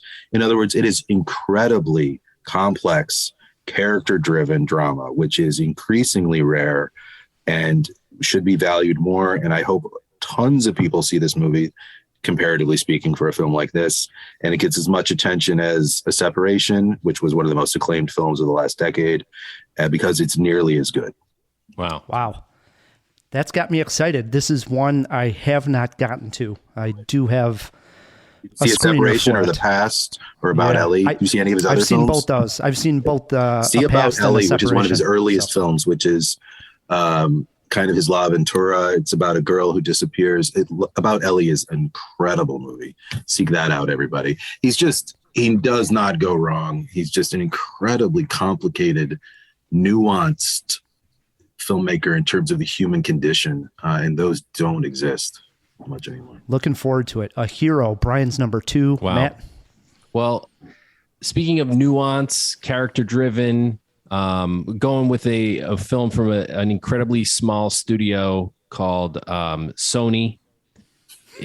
Venom. Is it Venom? No, it's not Venom. But it's you're close. And speaking of hero, I'm going with Spider-Man No Way Home. Wow. At number 2. So what are we going to do here? Should we just lead into this conversation? No, we're going to leave a lot of this on the table for the maybe for just the say it and then we'll okay. Just say you're a little bit do the spoiler free part now, because we told people we'll do spoilery stuff. Well, I'm just going to talk about my feelings. Coming. Okay. Here's what I'm going to say. Talk about your feelings. My feelings. All right. This is like a therapy session. No Way Home is not only the best Marvel movie, or at least one of the best Marvel movies, but I also think it's probably one of the best superhero movies I have ever seen, period. It's up there with The Dark Knight. Sounds like recency bias to me, but no. It's up there with Spider-Man 2, certainly. And that's all I'll say right now, because we're going to discuss this film at length. So do the non-spoiler one now, because people are going to turn off who haven't seen it. So give us your thoughts without spoiling. My thoughts without spoiling it. How do you make a movie this meta without screwing it up? So many attempts have been made in the past, and so many times it has failed. Also, how do you cram this many villains into a superhero movie without screwing it up? You could even argue that Endgame was a bit chaotic and messy, and that's one of the biggest superhero movies of all time. Yes, you could. You certainly could. But Spider-Man No Way Home is perfectly paced. Every single character has an arc, has a reason for being there, has a moment to shine, both for good and for ill. We also have some of the best actors, some of the legacy actors, who at this point is really no spoiler to say are in the film. Yeah, you can spoil that part. Yeah. It could have fallen apart. It could have been a tired rehashing of the animated film Into the Spider-Verse. It is not that. It is not entirely original because Spider-Verse exists, but this is also an old concept that goes back to the comics. So one could argue that Spider-Verse wasn't totally original in that idea either. Of course. All right. It's true. Enough. We're going to talk more Spider-Man. We're going to talk more Spider-Man. Fine. There you go. My number 2 of the year, recency bias. I don't think so. No. Oh yeah. Hell yeah. All right. My number 2, Jawheads. I always avoid Brian's top 10. He puts it out there on Twitter. And I was joking before we hit record. I was going through Twitter and I saw he tweeted out his top 10 and I caught his number 1. It was the first thing in the tweet and I just sort of got past it, but I know his number 1 is my number 2. So we're going to talk about it right here. And I caught this one at the Chicago International Film Festival. Oh, and you didn't see it at ours. Did you see it at ours too or no? I didn't, no. We had it in 4K and it was gorgeous. Ooh, I wish I would have known that. I might have stayed because it was the We only second showing advertised that it night. like 45 times, but go ahead. I was already a few drinks in, but I wanted to catch it in the festival setting. I knew this was going to be a Netflix movie. I knew it was going to be available, but sometimes movies like this just play better when you have that festival buzz about it. And so I went out to the Chicago International and I caught it there, and I'm so glad that I did. It stars Benedict Cumberbatch. It's directed by Jane Campion. My number 2 pick is The Power of the Dog, and it's based on a book of the same name. Cumberbatch, maybe his best performance to date. Definitely. I would say yes. He plays Phil, who is the macho, tough guy brother of Jesse Plemons.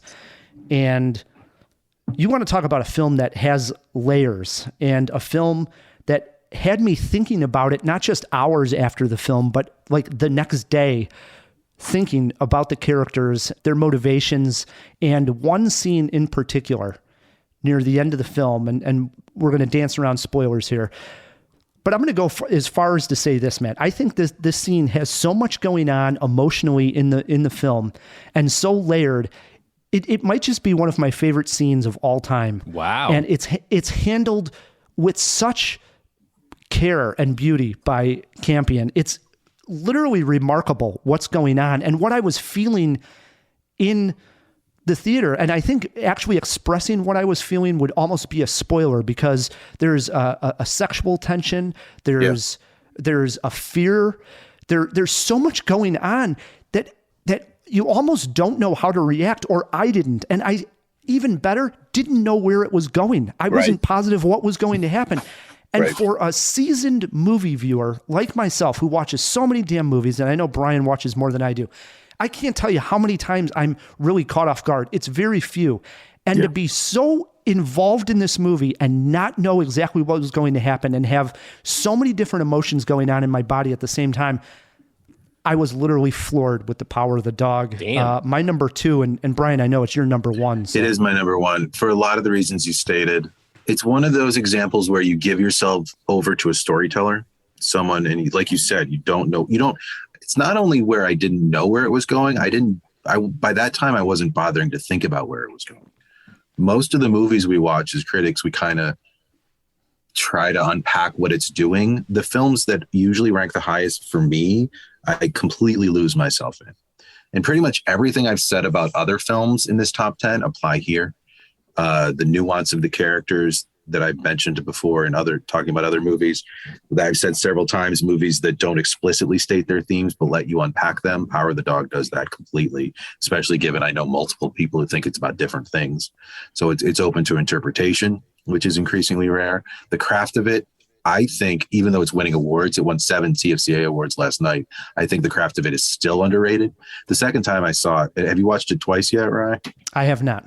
It is unbelievable, because once you know where it's going and you can kind of see what she's doing, it is breathtaking, especially like the way she uses color and the way she uses Greenwood's score. We talked about Johnny Greenwood's scores. I know you guys love Spencer, but Power of the Dog, the score is ridiculous. The way it weaves in and out of the story. It's just every element of it works together. I wrote the entry for because our site for RogerEbert.com, we pulled all 18 regular writers, and it was our group number 1. And I wrote the entry for that. Wow. And I basically said it's like a symphony, and that all these elements come together. The cinematography, the performances, the writing, the source material, the score, and that it is a collaborative art form at its highest peak. It really like a hero, but it really wasn't close. I think The Power of the Dog is easily the best film of the year. Damn. My number 2, Brian's number 1. It's on Netflix right now, Jawheads. You have no excuse not to see it. It's funny. Hit I play. sent out the fact that it won all these awards to my fan. I have like kind of a mailing list of people that I send my reviews and stuff to. And one of my friends wrote back and was like, "This is on Netflix? I can watch this right now?" I'm like, "Yes, go do that." So let's go do that. So. Definitely check it out, Jawheads. Matt, your number 1 pick for 2021. My number 1 pick for 2021 is the same as Brian Tallerico's wife's number 1 pick for 2021. It is wonderful. Coda. Cool. I Coda. think this is the movie we needed this year. It is a crime that more people haven't seen it, and it got Apple, I think, is kind of one of the lesser subscribed services. Not enough people have seen Coda. It was so I think delightful. half the people don't know they have it because it comes with like free AT&T phones. I've told people, I'm like, you probably have Apple TV and don't even realize it. Like, in other words, like there's free subscriptions all the time. You should all do your free period for Apple TV and watch Coda and a few other things. But yeah, a few other things for sure. Yeah. Well, Apple TV, I'm sorry to interrupt. They spend so much money on all these high profile projects that they don't know how to advertise. They spent a fortune on Coda. They spent a fortune on Morning Show and Lisi's Story and all these other big name things. Well, don't they have Ted Lasso? Ted Lasso, yeah, that's their biggest thing right now. That's bringing people in, so that's good. Yeah, that's hopefully. Good. So Anyway, go ahead. If everyone's been on your case to watch Ted Lasso, fine. Watch Coda. Watch Coda.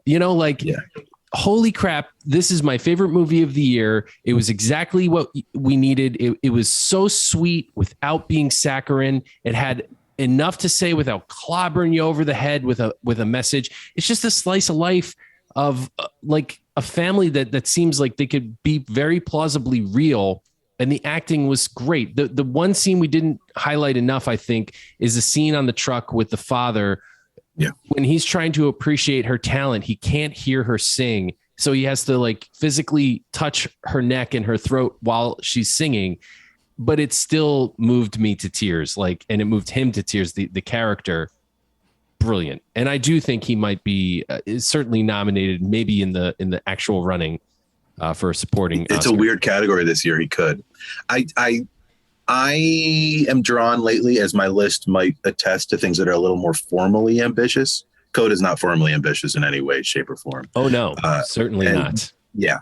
And so but I realize that's a me thing. In terms of satisfying storytelling, it's definitely that. We could go back to the you kind of have to be an asshole not to like that movie argument with this one. I do think it is which is one of the things that like Apple should kind of put that on the poster. Sorry for the language there. They should put that on the poster because like we have so few crowd pleasers lately. This is a damn crowd pleaser. Like, and what baffles me about how buried it got in August. It never should have dropped on a streaming service in August. That's insane. It should have at least had some sort of theatrical or like a holiday streaming drop because the demographic on this thing is gigantic. Like 80-year-olds could watch this movie and 10-year-olds could watch this movie. It's a huge demo. And those used to be the movies that really sold, that really made money. It used to be, you could look at a movie and say, okay, well, my grandma and my grandkid can like this movie. That's what people are going to want to see. And I feel like Apple's missing an opportunity for that with Coda because the demo is so huge. It is. I agree. I totally agree. On my list. So yes, we all love Coda here. Do check it out, Jawheads. That leaves my number one pick. And I have to say, it's such a joy to go 2 years in a row and have my number one not mentioned. I think I know what it is, but I'm curious. By anybody. Last year I had First Cow, which we all were fans of, and somehow didn't make your top tens. And it was mine. I watched this movie not too long ago and was absolutely floored by it. When I say this, some movies you watch and some movies you experience. This film you experience. I think I know. It's a foreign film. Oh, no. It is by a filmmaker who is sophomore effort. I actually am going with a shocker here as my number one, Titan. My number one pick of the year. Okay, Matt, we've talked a lot about how Matt has changed. I'm sorry to interrupt. Yes. You've changed a little bit too. Like, I feel like you used to go like the Coda aspect of the more crowd-pleasing thing. I was expecting West Side Story, to be honest. Because you like spectacle and you like emotion and you like Spielberg. Like those things would have, historically, I feel like West Side Story would have been way more likely than the car sex movie. Anyway, go ahead. Yes. So Titan. I was saying Titan for a long time, but I do believe it is Titan. Actually, Titan. Yeah. So right away, you already have controversy on exactly how you're supposed to pronounce the movie title. But yes, if you heard anything about Titan, is that a girl has sex with a car. It is that movie. Yes, there is actual intercourse between a girl and a car. Yes, let's get it out of the way. It happens, folks. Deal with it. look at there is so much going on in this movie. I have questions. Okay. Yes, I'm sure you do, Matt. That's this is in the Neon book too, Matt. It is in the Neon book. Wow. And Yes. Matt, you are going to love this film. Trust me, you are going to. You will. You will. The film has body horror. It will shock you. It has scenes where I literally had to turn away 2, 3, maybe even 4 times just because it was too gory for me to keep watching particular instances in the film. Whoa. Okay. Yet, in the middle of this, you have one of the most tender relationships develop in the entire year in cinema, which takes place between Alexia and Vincent. And now, I don't want to describe the plot of this movie. Tell people what it's about, right? we don't want to run for another 2 hours, and we could literally go for 2 hours. So I went to my notes to try to condense this here. But Alexia is a girl who we meet early on and has a connection with cars. Something happens very traumatic in the very beginning. Later on, I'm just going to go ahead and spoil that part. She's the one that has sex with a car. The movie really takes a turn when she is trying to escape. She's on the run. Let's go that far. I won't say why she's on the run, but while she's on the run, she decides to pose as Vincent's missing son. And when I say missing son, this is a son who went missing 15 years prior when he was a little kid. And she actually believes that she can, let's say, disfigure herself to look actually like his son. And it works enough. Now, does it completely fool us as the viewer? No. Does it fool Vincent? No. I don't believe so. No. And I think that's part of the beauty of the film, but he's accepting when he sees her to tell the authorities viewers that already have so many questions, right? It's a hard film. Like I can't imagine writing like a capsule program description. I know. Let me keep going as I'm about done here.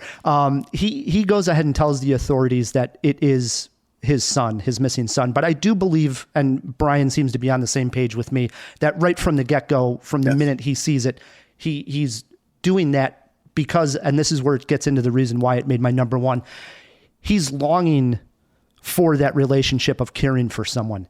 Sure. She, on the other hand, is longing for that parental love that she never had as a child. And that dynamic between these two is what I related to and what I loved so much of this relationship that goes on. Now, that may sound lovely, but let me just say it is the most bonkers, craziest movie I've seen in probably an easy 10 years. To say in my life isn't a stretch, but I'll easily say in the last 10 years, there hasn't been a crazier movie. Yeah. And now I haven't mentioned, seriously intrigued. I haven't mentioned the director. Matt, this should have been high on your, I got to watch that before I close out my ear. The director is Julia Ducournau, who directed Raw in her feature film. And I really feel this, and this is bold statement here, Matt.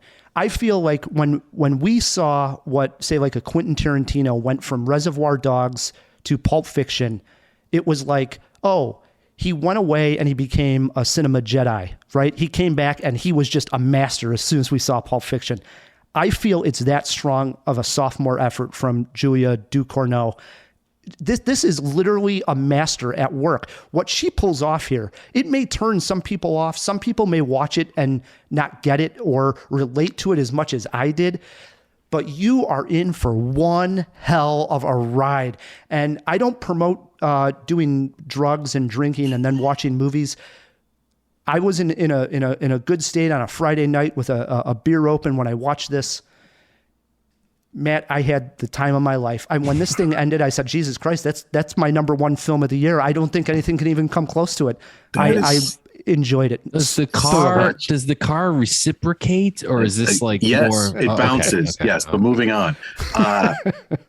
Brian, back me up here.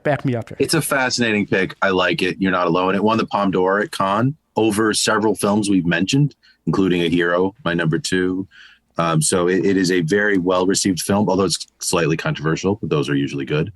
It's super Cronenberg inspired, and Cronenberg is one of my favorite filmmakers of all time. Yes. Like Cronenberg was dealing with similar body horror stuff in the 70s and 80s that she's dealing with now. It's interesting to me that you seem to respond highly to the theme of connection, which is definitely there, but it is also super about body autonomy. Like, our bodies are our own, and what are we going to do with them?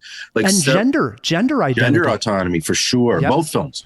And you talk about like Reservoir Dogs to Pulp Fiction having similar thematic things. Raw to this are about control over our own instincts and our own bodies and our own, how we identify and how we move through the world. It is a fascinating film in that regard, because the connection thing is definitely there, although I think it's more from his side than hers. I need to watch it again to see the longing from her as much as you do. I think he definitely uses her for that. I think she's a little more opportunistic in terms of. Well, I agree, but I think when we watch it a second time and see if I'm drawing on something here that isn't there, but I felt she definitely is that's interesting. Not into it right away, but as that relationship develops, I started to sense it from her as much as I was from him, that connection. So it is definitely, if we're giving points for originality, other than the Cronenberg influence, it is high on the list. There is certainly nothing else like it that came out this year. And I love that aspect of it. And I love highlighting female filmmakers and putting one at the top of the list. We both had a female filmmaker at the top of the list. All three of us had a female director at the top of the list. I just realized Sean Hayden directed Coda. How about that? That's great. Amen to that. Yes. My letterboxed review for Titan was, "Oh, this is just like that other film," said no one. I would go watch Crash and Dead Ringers and Existence, because David Cronenberg is doing a lot of this. But anyone who wants to use David Cronenberg as their role model is fine with me. We could use more of that. So. Well, that was my number one. Those were our top 10 films of 2021. We did say at the top of the show, Matt, that we would get Phil's take. He joined us a little late, but he's here. We're not going to get all Phil's top 10. I don't even know if he saw 10 films in 2021. He's busy moving out to Seattle. But Phil, you got the floor. Your number one film to recommend people for 2021 is? I'm so validated right now by Matt's number 2 pick, because I also have a movie based on a comic book. I know for a fact it's not been talked about tonight. And I'll have to go through the annals, but I think it might be my most talked about film on Cinemajaw ever. I am, of course, speaking of Marvel's Eternals. That's a joke. That's a lie. I hated that film. My scathing review of that was infamous in some people's eyes. I'm talking about, it's Demon Slayer. It's Kimetsu no Yaiba Mugen Train. That movie is incredible, right? Like, you were going to like that movie before you even went to the theater. I saw that, similar to what Brian was saying about A Hero. It was my favorite movie in 2020 because that was the Japanese release for this Bad Man Pajama. Absolutely, like some of the most, not some of. I don't know why I put that in, because I explicitly remember taking that out of my write-up. The most visually impressive, visually immaculate fight choreography. I also think what I love about this film, it's hard to encapsulate like what this means. It's more or less a season 2 to an anime. I've seen it, Phil. Phil, believe it's it or incredible, not. right, Brian? It's incredible. Did you see this? Phil, I have seen the TV show that I will bring you the next time. They sent a pillow of the lead character, like a body pillow almost, that you can have. Like, how anime. That's so, they know their audience so well, a little too well. I mean, it's incredible. The score is amazing. I think it has these very, which we don't see. I have never seen in any action movie, these themes of mindfulness, of patience, of kindness, in like a sincere way. It's truly like an absolute, like, buckle me up, buy 10 tickets to this train. I think I may actually have spent more than that on the amount of tickets and the amount of times I've seen this film. It is immaculate. I am nowhere near as high on it as Phil, but I can assert to the other two gentlemen that this is not a crazy choice. It is a very well-made piece of entertainment. It is a accomplished piece of entertainment and huge around the world. Like, did you watch the show, Brian? Not all of it. I saw bits and pieces of it, and I, you know what? I'm curious enough that I might go back. I think it's well I was going done to say, stuff. do you think if you, because I think will say, might, like, the last, honestly, like I said, 6 episodes, I'm in a weird place where I can't watch anything unless I turn it into content. But Demon Slayer is on my list of like, maybe I'll go back and revisit that when I have time. Wow, So, there's the compliment, Phil. yeah. Season 2 is currently ongoing. I mean, it's absolutely jaw dry. I know I mentioned this in our top of 2020 as well, but like, just to, Brian alluded to this, its success internationally. It has outsold Spirited Away as like the highest grossing animated film. It is anime film. Massive worldwide production. There it is. Phil's number 1, Demon Slayer. We saw it coming a mile away. Oh, yes, we did. All right. Phil, we mentioned at the top of the show that we are doing spoilers. Thanks for listening to Cinemajaw's Best of 2021 special. We had a blast, and we hope you did too. It was a wild and very long year, and we wanted to say thanks for being fans and keeping us going throughout all the chaos in 2021. We wouldn't be anywhere without you guys, so thank you. And don't forget, we do have a review of Spider-Man No Way Home on the way. We're uploading at the exact same time as we're uploading this episode, so if you've still got another 20 minutes left in the car, be sure to check out the rest of this episode. Until next week, keep on jawing about the movies.